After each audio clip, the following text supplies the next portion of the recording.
Bawaslu itu bertugasnya seperti apa sih Bu? Mungkin bisa di Cirebon itu katanya ada kekhususan ya Bu? Benda ya khususnya yang ada di Kelurahan Argasunya itu menggunakan Talk slow, kita talk tapi slow.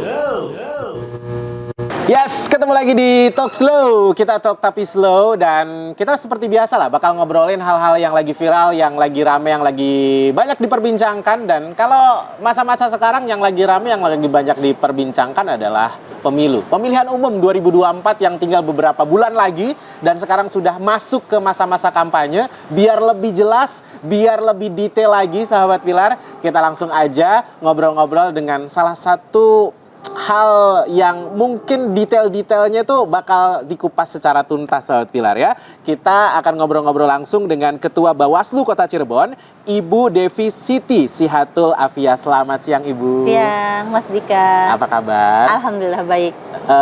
Level semangatnya ada di level berapa Bu? Seperti biasa 1 sampai 10 maksimal ya? Maksimal terus. Maksimal terus. Semangat terus karena kan aktivitasnya udah lumayan padat. Betul. Oke, dan kalau ngomongin tentang Bawaslu Kota Cirebon, kita mungkin perkenalan dulu secara konsep, secara tugas gitu. Bawaslu itu bertugasnya seperti apa sih Bu? Mungkin bisa Mas Dika, terima kasih, senang sekali kami Bawaslu Kota Cirebon gitu ya bisa hadir di tengah-tengah masyarakat semua dengan difasilitasi oleh teman-teman dari Pilar Radio gitu ya. Khususnya Mas Dika nih kita bisa ada di sini. Bahwa berbicara Bawaslu mungkin kita harus terus saling berkenalan gitu ya.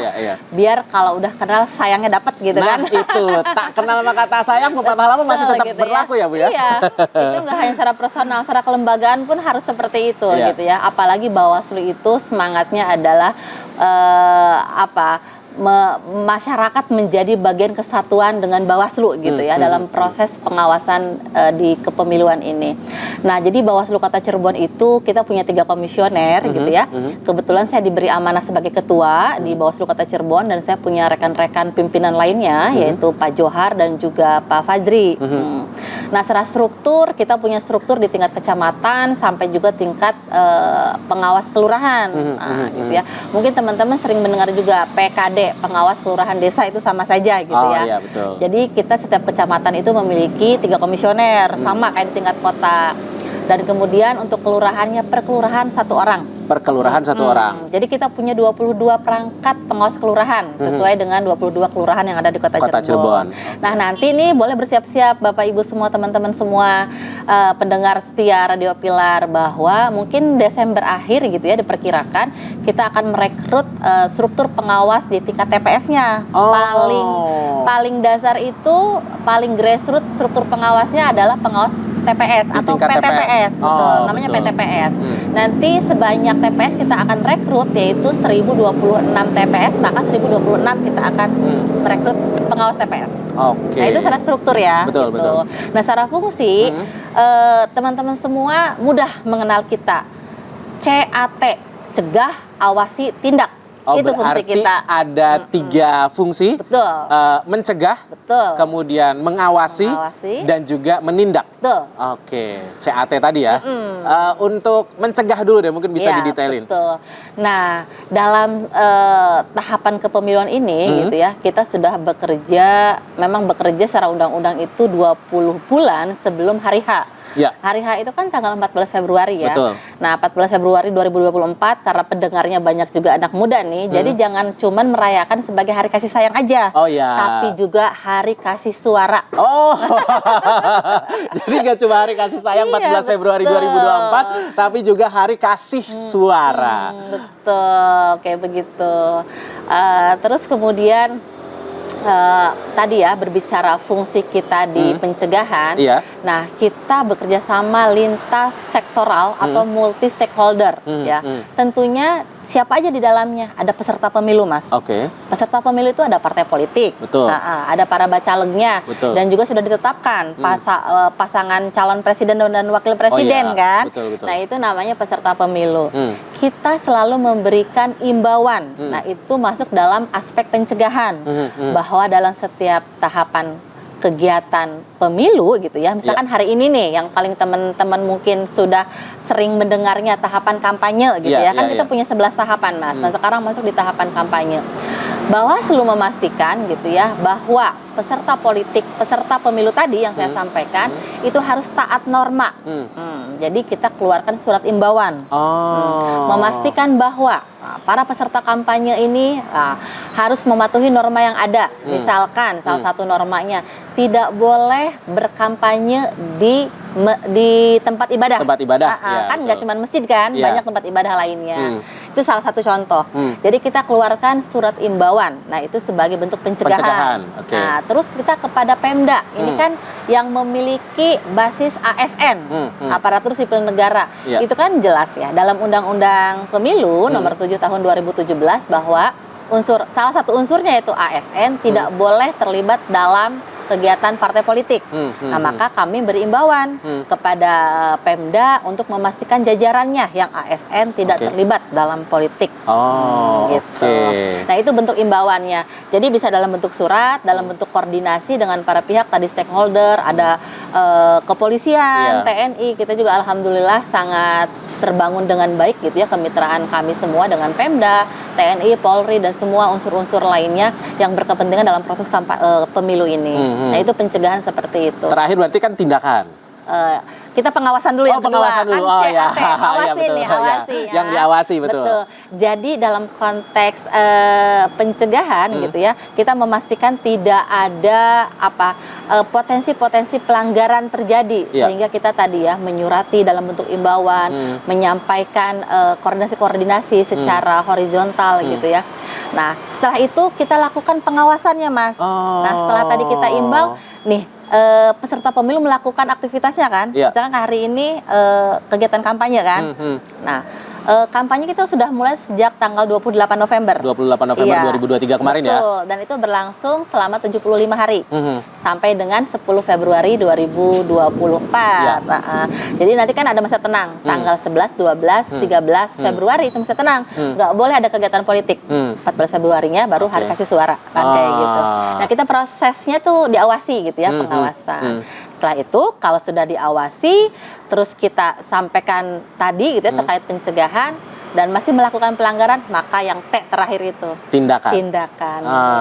Bentuk tindakannya adalah? Ya sesuai dengan norma yang ada. Misalkan ada pelanggaran terkait dengan hari ini nih ada dinamika gitu ya, bahwa ada APK-APK yang sepertinya diduga dirusak gitu ya. Iya betul. Nah kita memproses gitu ya, laporannya diproses, kemudian kita melakukan penelusuran dan kita akan melakukan pleno apakah ini masuk dalam pelanggaran atau seperti apa. Oke. Jadi itu termasuk ke dalam bentuk tindakan. Betul. Ya. Oke. Nah kalau sahabat Pilar yang sekarang lagi nonton talk show Kita Talk Tapi Show, tapi ada pemandangan yang berbeda. Kita hari ini emang syutingnya outdoor, panas-panas, siang-siang ya kan. Di Lanai Cafe yang ada di Golf Driving Range di area Grage City, Pegambiran, Kota Cirebon. Itulah kenapa di sini ada minuman. Kita minum dulu Ibu ya. Siap. Ini pas banget ya. Iya pas banget. Soalnya kita syutingnya siang-siang jadi panas ya. Oke, kalau tadi sudah sampai sahabat Pilar kepada tugas-tugas kemudian juga fungsi-fungsi gitu ya. Ini boleh minum ya? Boleh, mangga Ibu. Jadi buat sahabat Pilar yang sekarang lagi stay jobs juga di Pilar Radio, lagi menyaksikan juga di YouTube-nya Pilar Radio Channel, ini update-nya penting banget. Karena kan kita sudah masuk ke dalam proses kampanye gitu ya Bu ya. Nah, mungkin detail-detail gitu. Masa-masa kan ada ketentuan-ketentuan yang harus dipatuhi. Misalnya di tanggal segini sampai tanggal segini pengerahan masanya tidak boleh dari jumlah segini misalnya. Itu kan berarti kan memang harus disosialisasikan juga ya Bu ya. Betul. Jadi pada masa tahapan kampanye ini gitu ya, dan kita lebih memastikan kepada peserta pemilu terkait dengan harus taat norma gitu ya. Bahwa kampanye ini mungkin kita taunya yang rame-rame aja gitu ya. Padahal metode kampanye sendiri itu lumayan bervariatif. Ada 9 metode kampanye gitu ya. Nah yang sekarang bisa dilakukan itu kampanye dari 9 itu 7 bisa dilakukan dari sekarang. Yang 2 itu ditahan dulu. Yang 2 adalah? Yang 2 adalah yang pertama iklan. iklan di media cetak, Oke. iklan di media elektronik dan iklan di media sosial. Oh, masa-masa ini belum nih ya? Belum, itu baru bisa 21 hari sebelum hari tenang. Ah. Nah, itu artinya kalau kita melihat kalender jatuhnya di tanggal 21 Januari. Iya. Nah, itu baru bisa dilakukan 21 hari sebelum hari tenang. Ya, berarti jatuhnya di tanggal 21 Januari 2024, Oke. Mas. Nah, kemudian satu laginya apa? Yang biasanya kita suka lihat rame-rame, Mas. Itu namanya kampanye rapat umum kalau di norma kita, di undang-undang kita. Jadi suka ngeliat tuh yang konvoy gitu ya, terus nanti bermuara di suatu lapangan yang rame-rame gitu ya. Benar. Nah, kegiatan tersebut baru bisa dilakukan yang tadi saya sampaikan 21 hari sebelum hari tenang itu. Oh, oke. Nah, yang lainnya udah mulai sesungguhnya, Mas, gitu ya. Kalau ada yang nanya ini kampanye di mana ya, kok belum ada gitu. Sesungguhnya sudah mulai gitu kan. Para peserta pemilu ini juga dalam berkegiatannya itu kan diharuskan menyampaikan pemberitahuan pada pihak keamanan, dalam hal ini kepolisian. Kemudian menembuskannya kepada kami penyelenggara, Bawaslu dan juga KPU. Nah, itu sudah mulai pada berkampanye gitu kan. Oh, oke. Jadi memang sekarang sudah mulai. Nah, terkait dengan apa tadi? Contohnya kan yang sedang berjalan itu kan pemasangan APK udah di mana-mana tuh, betul. ya kan? Nah, untuk syarat dan ketentuannya gimana sih Bu untuk yang APK itu, Bu? Iya, kan tadi saya sampaikan 9 ya, yang 2 sudah jelas. Nah, yang 7-nya itu salah satunya yang Mas sampaikan, yaitu pemasangan APK. Itu juga bagian dari kampanye, penyebaran bahan kampanye gitu ya, kayak misalkan pin gitu ya, gelas. Itu juga alat termasuk bakar yang minum. ini ya, Bu ya? Itu juga kampanye, masuknya di bahan kampanye, itu ada 11. Pembagian penutup kepala gitu kan, pembagian alat tulis dan juga memasang leaflet, pamflet, brosur gitu, selebaran, termasuk itu juga termasuk ya? kampanye itu. Nah, tadi kalau Masnya nanyain tentang pemasangan alat peraga kampanye, kita sering menyebutnya APK, Mas. Iya. Nah, itu pemasangan itu tentunya harus sesuai norma. Artinya apa? Secara tempat harus diperhatikan. Karena seperti di tempat ibadah,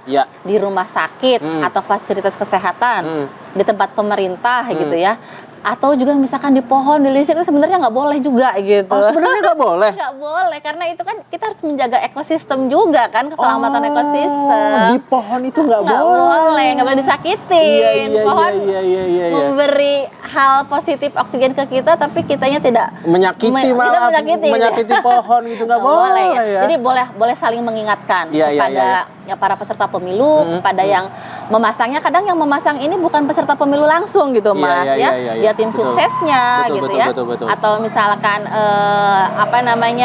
tim kampanyenya. Jadi boleh, ayo masyarakat, saya sangat mengajak gitu ya, sama-sama menjaga pemilu ini biar berjalan dengan damai gitu ya, aman dan berintegritas. Boleh saling mengingatkan. Kalau misalkan sudah diingatkan tidak juga menghiraukan, sampaikan, laporkan ke Bawaslu. Oke. Nah, berarti kan gitu, kalau misalnya ada pelanggaran ditemukan, kemudian ada masyarakat yang melapor, tindakan yang dilakukan dari Bawaslu apa, Bu? Iya. Ya, tentunya kan ada norma bahwa hal tersebut tidak boleh dilakukan gitu ya. Maka kita akan memanggil memanggil terduga yang melakukan pelaporan, pelanggaran gitu ya. Kita kan nggak bisa menyebut langsung, ini nih yang melakukan pelanggarannya. Karena kan kita harus memastikan dulu bahwa ada ketentuan ini menjadi sebuah pelanggaran, itu harus terpenuhi 2 syarat. Yaitu formil dan materialnya, bahwa ada pelapornya, ada yang dilaporkannya, ada barang bukti yang melanggarnya gitu kan, waktunya kapan. Nah, kalau misalkan itu terpenuhi, maka Bawaslu berkewajiban untuk menindaklanjutinya. Nah, untuk saat ini ada nggak sih pelanggaran-pelanggaran yang ditemukan, Bu? Ya, ini kayaknya udah jadi dinamika umum ya, bahwa dalam proses khususnya di tahapan yang krusial ini seperti kampanye gitu, di Kota Cirebon nih sudah memproses bahkan. Dan tadi saya sebelum berangkat ke sini nih menandatangani hasil dari kajian pelanggaran itu gitu ya. Jadi ada dugaan penggunaan fasilitas pemerintah. Itu juga dilarang, nggak boleh gitu kan. Karena pemerintah harus netral gitu ya, dan tidak boleh itu digunakan oleh kepentingan politik. Kita lakukan kajian, Mas, gitu ya. Dan kemudian sudah kita plenokan per hari tadi bahwa dalam pemenuhan tadi yang saya sampaikan Ya. syarat formil material itu tidak serta-merta sepertinya nih misalkan kelihatannya kayak ini melanggar, betul, tapi kita harus pastikan bahwa misalkan yang melanggar itu apakah legal standing hukumnya tuh masuk terhadap yang diduga melanggar. Ya. Nah, kalau enggak juga kita kan dibatasi oleh norma ya kewenangan Ya, kita ya, gitu ya, ya.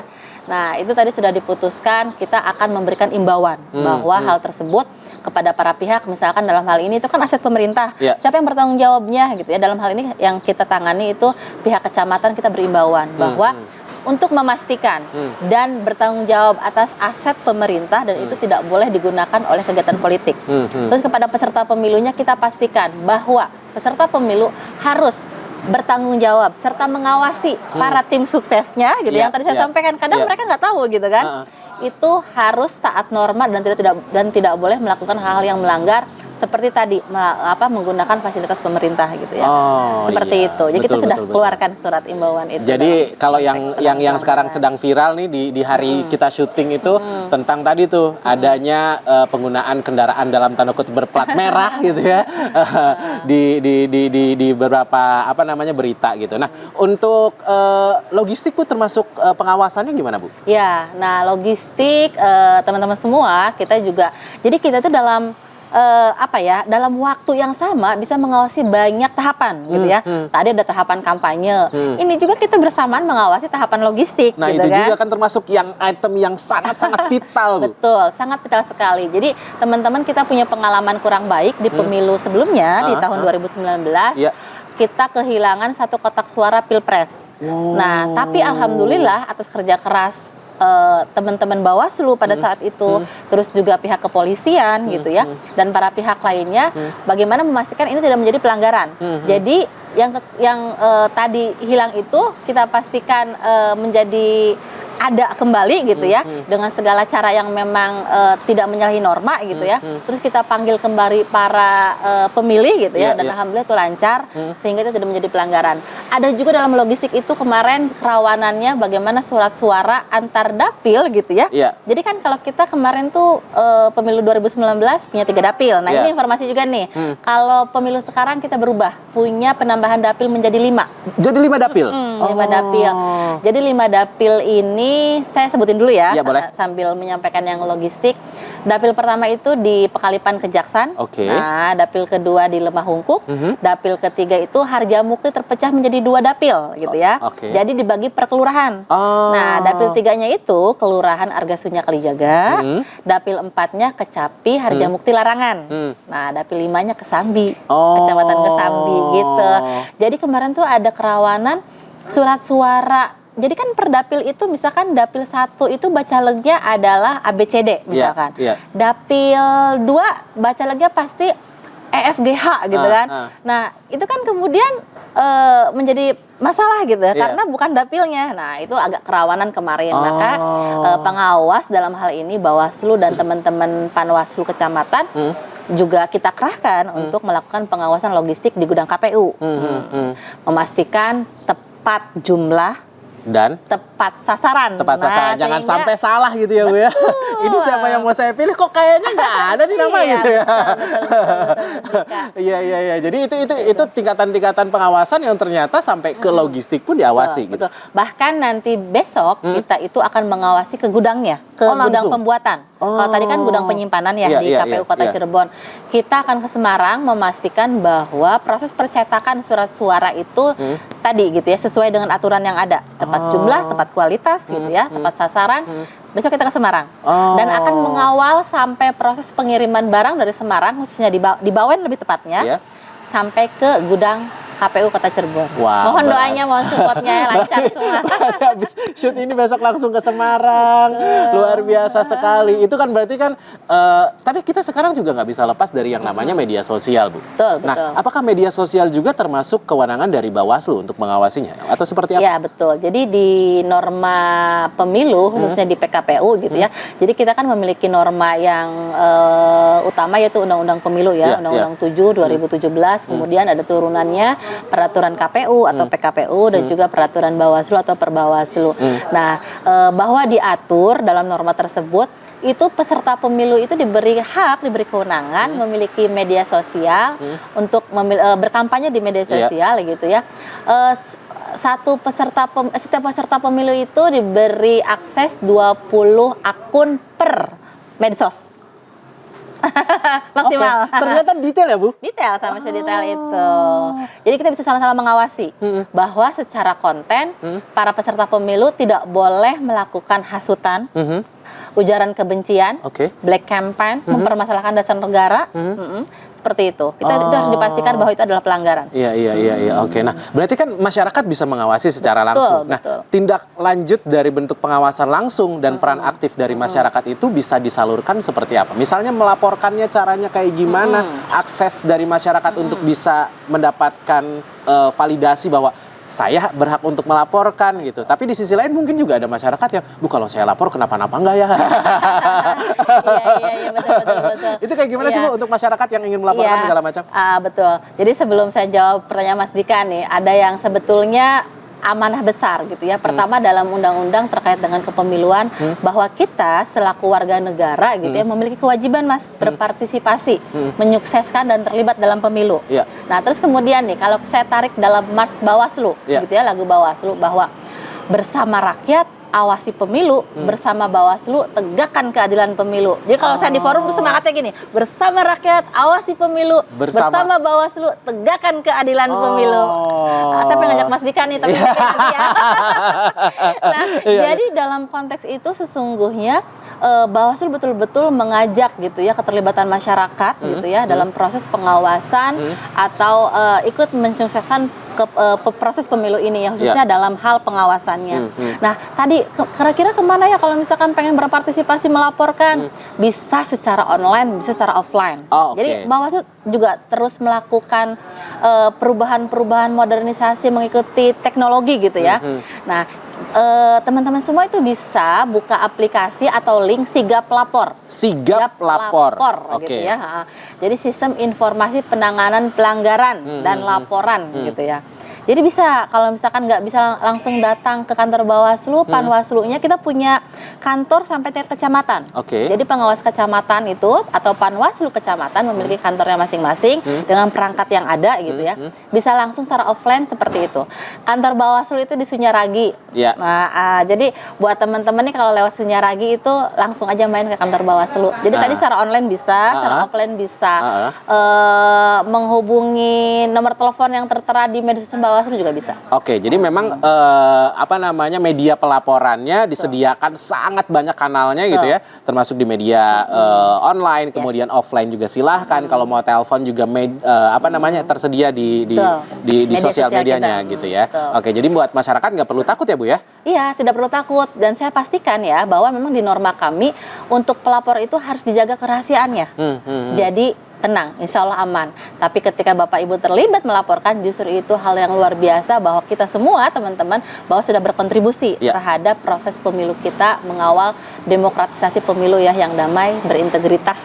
Jadi gitu Sahabat Pilar, rangkaiannya sudah mulai segala macam, dan untuk Kota Cirebon juga ternyata punya beberapa kriteria khusus, termasuk kalau tadi ngomongin tentang logistik ya Bu ya, salah satu logistik kan tinta gitu. Betul. Untuk bukti bahwa masyarakat sudah menyalurkan suaranya gitu. Tapi di Cirebon itu katanya ada kekhususan ya Bu? Ya betul, jadi teman-teman kita tuh sebenarnya punya masyarakat adat gitu ya, yang tadi disampaikan Mas Dika bahwa ini juga menjadi berita nasional berita nasional. Normalnya kita kan menggunakan tinta betul ya sebagai penanda kalau kita sudah menyalurkan hak pilihnya. Nah, di masyarakat adat yang Kota Cirebon miliki yaitu di Benda ya khususnya yang ada di Kelurahan Argasunya itu menggunakan tintanya itu beralih menggunakan kunyit sebagai pengganti tinta gitu. Tapi memang setelah diuji itu memiliki kekuatan yang sama gitu ya. Jadi tidak hilang ketika sudah memilih di beberapa waktu yang memang ditentukan, maka oleh KPU itu diperbolehkan dan dan bagi kita itu menjadi legal ya. Si penandanya menggunakan kunyit tadi ya? Betul. Jadi ini sangat spesial case-nya di Cirebon dan sampai tadi tuh menjadi pembahasan di nasional juga gitu ya. Karena ya biasanya umumnya pakai tinta tapi ini malah pakai kunyit ya Bu ya? Kunyit, ya. Nah yang perlu masyarakat ketahui juga, misalnya taruhlah ada beberapa masyarakat yang oke, saya ingin terlibat gitu di masa-masa kampanye, saya mau datang ke kampanye besar gitu nanti di waktunya. Itu sebenarnya ada arahannya nggak sih, Bu? Oh iya, Mas Dika, tentunya kan kita semuanya itu ada norma-normanya ya, bahwa misalkan para pihak mau terlibat dalam sebagai peserta kampanye gitu ya, itu diperbolehkan saja. Tapi nanti saya jelaskan pihak-pihak mana yang tidak boleh terlibat gitu ya. Nah, bagi yang memang tidak dilarang untuk terlibat, nanti harus dipastikan jangan sampai nerima uang gitu ya. Karena apa? Karena itu money politik. Jelas itu ada sanksi pidananya. Untuk si money politik tadi? Iya, baik pemberi maupun penerima gitu ya. Itu ada sanksi pidananya, kurungan penjara, dan juga ada denda materi, denda material. Jadi jangan jauhilah money politik gitu ya, nggak ada gunanya gitu ya. Nah, tapi kalau misalkan si pelaksana kampanye ini memberikan makan, minum, itu nggak apa-apa. Dan juga misalkan pengganti transport, misalkan bensin gitu ya, itu nggak apa-apa. Tapi harus dalam bentuk barang gitu ya, jangan dalam bentuk uang. Jangan gitu dalam ya. bentuk uangnya, tapi harus sudah dikonversi jadi bentuk barang. Betul gitu ya. Jadi kalau kita itu mengikuti dan mengawasi norma terkait tersebut, jadi itu sudah ditetapkan oleh KPU dalam bentuk surat keputusan gitu ya, bahwa untuk pemberian snack itu tidak boleh lebih dari 25.000 gitu ya. Untuk makan 35.000 gitu ya, dan kemudian untuk transport 125.000 gitu ya. Seperti itu batas-batasannya. Jadi yang pasti adalah Bawaslu berpesan jangan sampai terlibat dalam money politik gitu kan. Nah, itu dia. Jadi buat peserta kampanye itu dihimbau seperti itu. Nah, untuk peserta kampanye sendiri itu misalnya masyarakat yang mau ikut tuh tadi disebutkan ada beberapa yang nggak boleh. Nah, yang nggak boleh ini juga beberapa unsur gitu yang tidak boleh ikut serta dalam kampanye. Yang pasti kita sering mendengar ASN, kan? Betul. Terus TNI, Polri harus netral, kan? Itu sudah pasti, itu nggak boleh, kecuali pasangannya, mungkin anak-anaknya itu boleh gitu kan ya. Apa artinya boleh tuh memiliki hak untuk memilih gitu kan? Nah, tadi yang tidak boleh atau tidak boleh diikutsertakan dalam berkampanye ada TNI, Polri, ASN. Anak-anak, nah di bawah usia 17 tahun tuh itu anak-anak nggak boleh gitu kan, kecuali sudah menikah. Itu kategorinya walaupun 17 tahun udah bukan anak-anak ya, kan saya undang-undang gitu kan.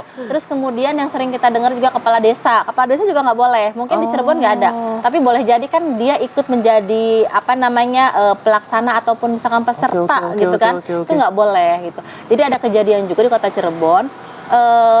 Kalau itu kepala desanya sebagai ikut pencalonan sih gitu cuman dulu tidak tidak memenuhi syarat gitu, bahwa kan kepala desa itu boleh mengikuti tapi harus mengundurkan diri dari jabatannya sebagai kepala desa.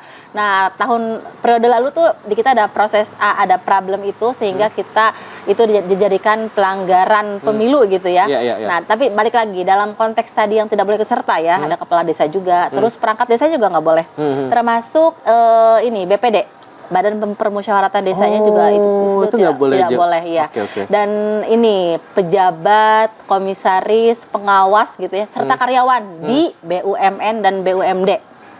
Nah, itu juga nggak boleh gitu kan, nggak boleh ya. Dan terus kemudian hakim gitu kan, para hakim dan juga ini para pejabat di Bank Indonesia serta di Badan Pemeriksa Keuangan atau BPK. Nah, itu sesuai dengan pasal 280 di Undang-Undang 7 2017. Berarti itu tuh yang disebutkan sama Ibu adalah yang tidak boleh tuh. Para pihak yang tidak boleh diikutsertakan dalam berkampanye.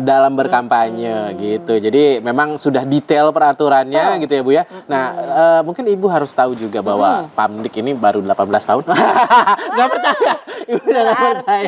Enggak percaya. Tapi yang jelas yang usia 18, 17, kemudian 19 dan seterusnya berarti kan mereka terkategorikan sebagai pemilih pemula di pemilu 2024 mendatang. Nah, mungkin ada himbauan khusus nggak sih, Bu, untuk mereka? Ya, buat teman-teman yang tadi ya, pemilih pemula kan mungkin kategorinya dari usia pertama bisa memilih kan 17 tahun gitu ya, sampai usia 20 tahunan itu masuk kategori pemilih pemula. Memang secara nasional bahwa kuantitas pemilih pemula itu juga yang lumayan mendominasi ya secara kuantitas sebagai pemilih. Maka Bawaslu berpesan pastikan salurkan suara hak pilih teman-teman semua itu dengan memiliki kategori calon yang dipilihnya gitu ya. Karena kan pemilih pemula termasuk pemilih yang cerdas ya. Betul. Jadi dipastikan jangan pilih orang yang memberikan uang dalam hal ini money politik gitu ya. Jangan terima juga uangnya gitu ya. Pilihlah orang yang benar sehingga pemimpin yang kita pilih adalah pemimpin yang menang dengan cara yang benar. Betul, seperti itu. betul. Terus yang kedua gitu ya. Ini kan karena segmen pemilih pemula juga sangat banyak gitu termasuk di Kota Cirebon. Bawaslu mengajak, ayo gitu kita kawal bersama-sama pemilu ini agar berjalan secara damai gitu ya, aman dan juga berintegritas. Tentunya ini sangat bisa terwujud atas peran serta masyarakat secara luas khususnya para pemilih pemula gitu ya, karena punya kecenderungan menjadi pemilih yang rasional dan cerdas gitu ya. Iya. Jadi itu pesan yang sangat penting sekali untuk pemilih pemula yang ada di Kota Cirebon khususnya dan secara nasional, secara keseluruhan gitu ya. Dan terakhir mungkin dari Ibu apa yang ingin disampaikan untuk masyarakat Kota Cirebon terkait dengan jalannya masa kampanye kemudian sampai nanti di tanggal 14 Februari 2024 masyarakat Kota Cirebon dan seluruh masyarakat Indonesia menyalurkan suaranya di TPS. Ya, yang pasti dari Bawaslu gitu ya sangat mengajak peran serta masyarakat dalam proses pengawasan kepemiluan gitu ya, khususnya dari setiap tahapan gitu ya, bahwa bersama Bawaslu kita memastikan para peserta pemilu ini akan taat norma gitu ya, menjalankan norma-norma yang ada. Jikalaupun terjadi pelanggaran maka sama-sama mengingatkan gitu ya. Tetapi ketika sudah diingatkan masih juga melakukan pelanggaran, maka silahkan laporkan kepada kami, informasikan pelanggaran tersebut. Mari menjadi bagian kami sehingga kita bersama-sama mampu mengawal pemilu ini sesuai dengan harapan kita gitu ya, sesuai dengan amanah undang-undang kita gitu ya, bahwa kita terlibat sebagai warga negara menyukseskan pemilu yang damai dan berintegritas. Oke, itu dia ya. Jadi mewujudkan pemilu yang damai dan juga berintegritas, peran serta masyarakat dalam rangkaian pemilu ini juga menjadi sangat penting. Terima kasih Ibu Devi atas waktunya. Sama-sama Mas Dika, senang sekali. Iya, terima kasih waktunya, terima kasih informasinya yang sangat luar biasa ini. Terima kasih juga untuk Lanai Cafe yang menjadi tempat talk show kita Talk Tapi Slow hari ini. Dan yang pasti buat sahabat Pilar juga mungkin kalau mau datang ke Lanai Cafe boleh banget. Di sini makanannya enak, minumannya juga enak. Dan Lanai Cafe ini ada di Golf Driving Range Grage City ya kan, Pegambiran Kota Cirebon. Dan jangan lupa juga untuk subscribe, like dan komen di YouTube Pilar Radio, dan jangan lupa untuk stay jam di 88,6 FM Pilar Radio, your favorite channel. Talk slow, kita talk tapi slow.